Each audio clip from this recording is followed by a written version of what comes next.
Hey, what's up, everybody? This is episode 27, and today is Monday here in Singapore, at least.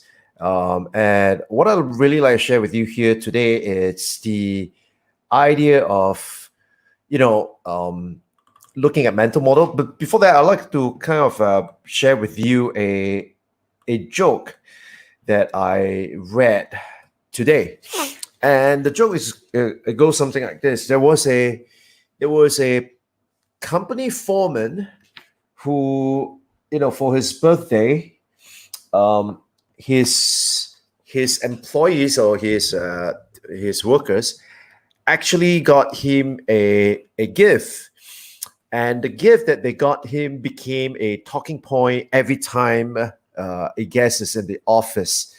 And the gift that they gave him was a step ladder.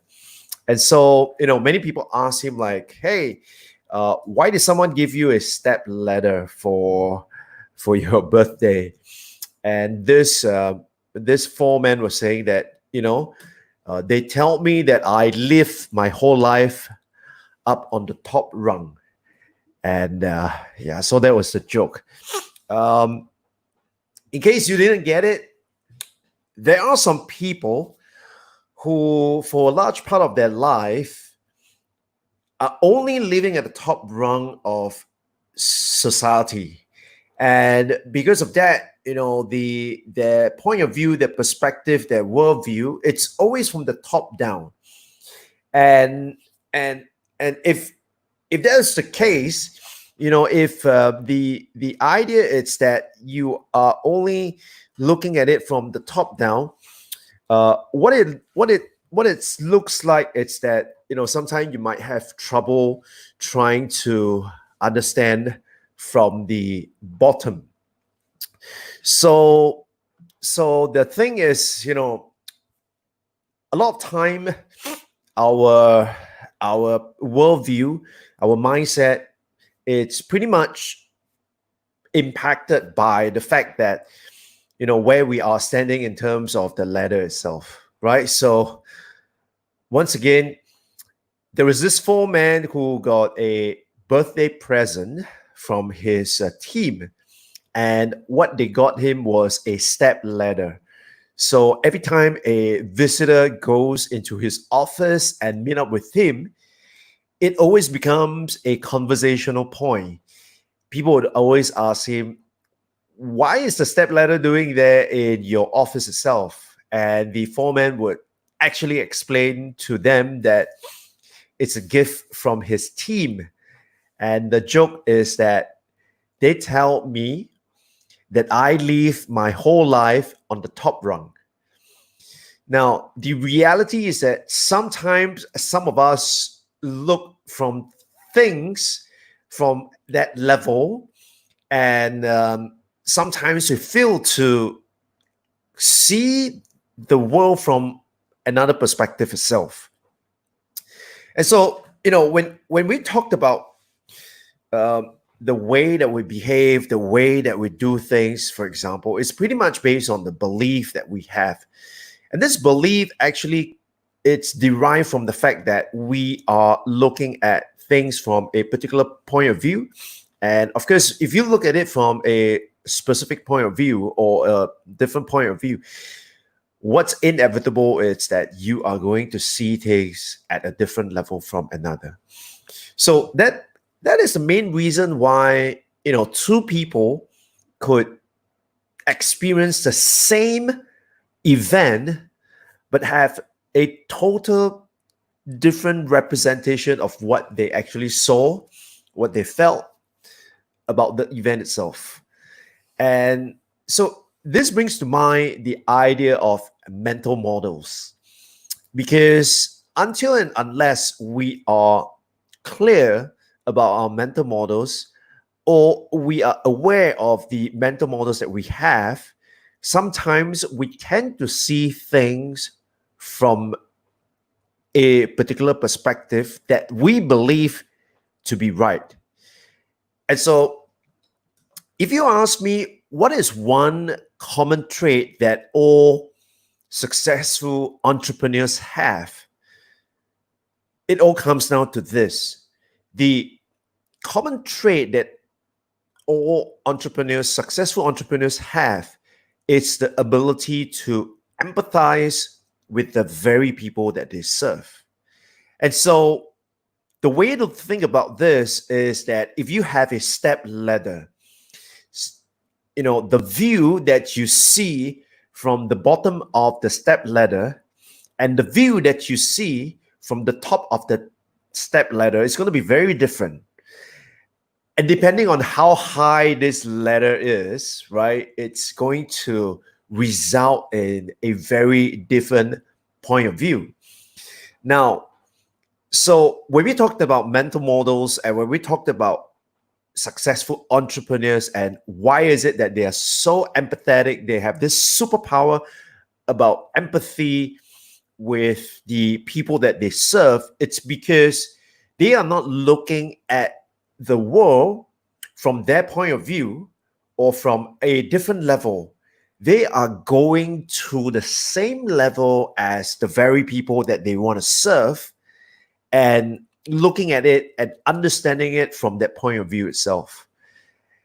And many a times when I coach course creators or consultants or coaches who want to create their own online courses, many a times they are looking at their solution from a different level from the very people who could potentially benefit from their solutions itself.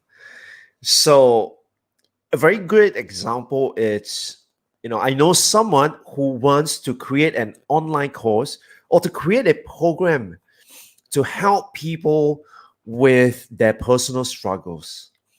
And this person, although this person has got tremendous amount of experience because this person also went through that whole series of events, what that person failed to see was that inability to match it to the very people who have that problem.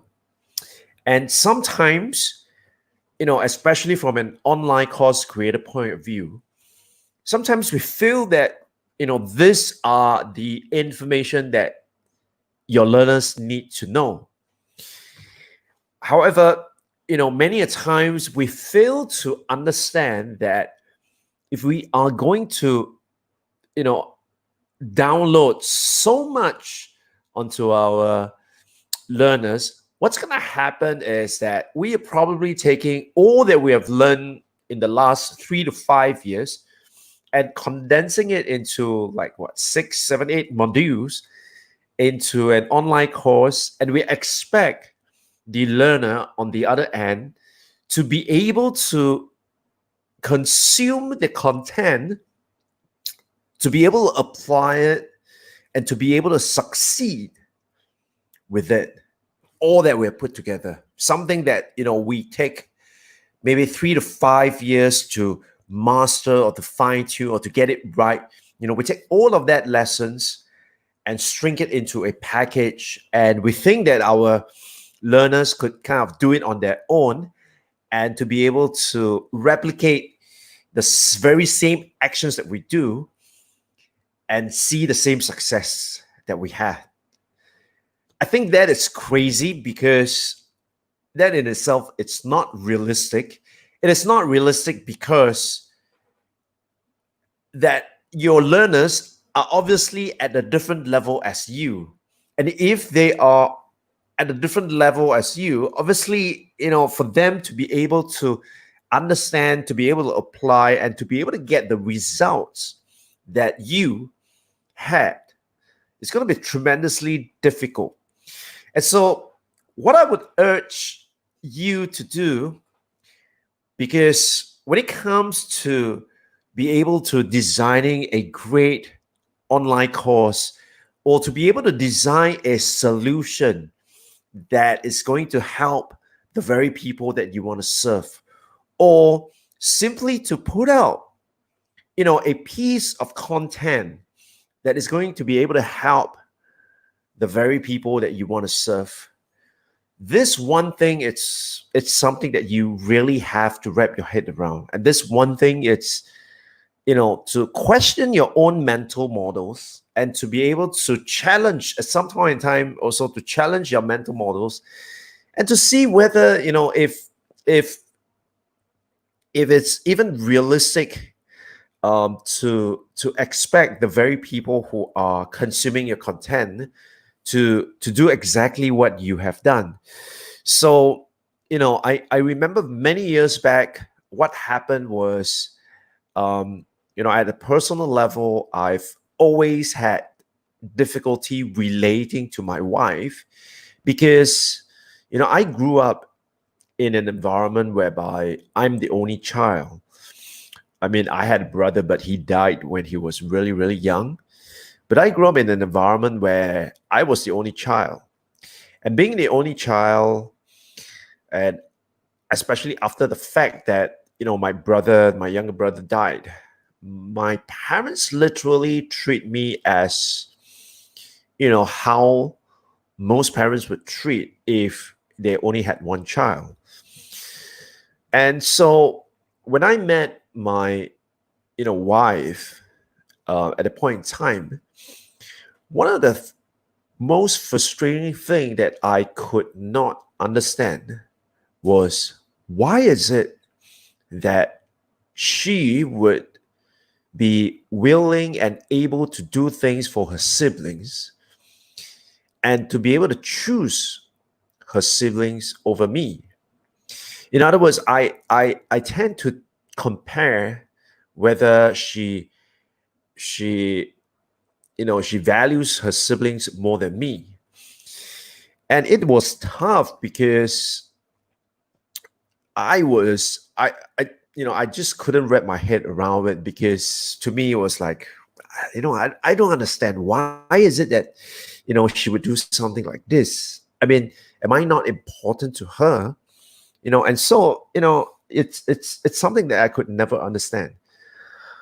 And that led to a lot of disputes, that led to a lot of unhappiness, and that led to a lot of you know misunderstanding. And because of those misunderstanding itself, it created a lot of tension, right? It created a lot of tension um, within the marriage and within the household itself.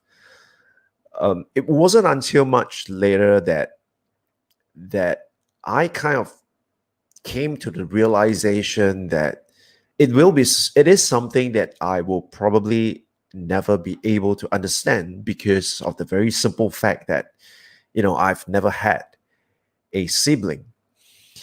And understanding that very fact itself was a first level awareness, like, um I know why. I mean, I can understand why you want to do this, or I know why you want to do this, but I just cannot understand why you want to do it. And that first level of awareness, to be able to acknowledge that, was crucial, because once you're able to get over the fact that, okay, it's something that I will not be able to understand, or it's something that it's beyond me, that in itself is a breakthrough. Because at the next level, it's really then to examine what my beliefs, whether my beliefs are actually true. That my belief that my wife would place her siblings over and above me, whether those beliefs true. Because as long as I believe that those beliefs are true, I would tend to see all her actions through that lens. And if I see all her actions through that lens, what I'm going to be able to pick out are only evidences, or my perception of what she is doing or what she has done, and equate that to a confirmation, or to validate my belief that Yes, she places her siblings above me. So the first step really is to be able to acknowledge that, okay, it's something that I do not understand. It's not something that I could see or I could agree. And so once you have the acknowledgement, the second part is really to question some of your beliefs. Like, do I believe this to be true all the time? Some of the time. Well, why, when is it that this it's true and when is it that this is not true, right? Under what circumstances this belief of mine is true?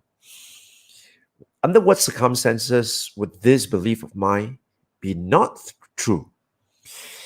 And once you're able to objectively look at it from that point of view itself, I was then able to really nullify some of the beliefs that I had, and also to confirm a new belief that it is not about who he or she places more emphasis on, but it's the circumstance. Because under different situation, we would place our value and our belief and our you know our emotions because of how it turns out to be. And so just like as an entrepreneur, sometimes we fall in love with our idea so much that we believe that whatever we have conceptualized is the best and it's true. And what's worse is when we go out there and unknowingly ask questions to validate what we believe to be true.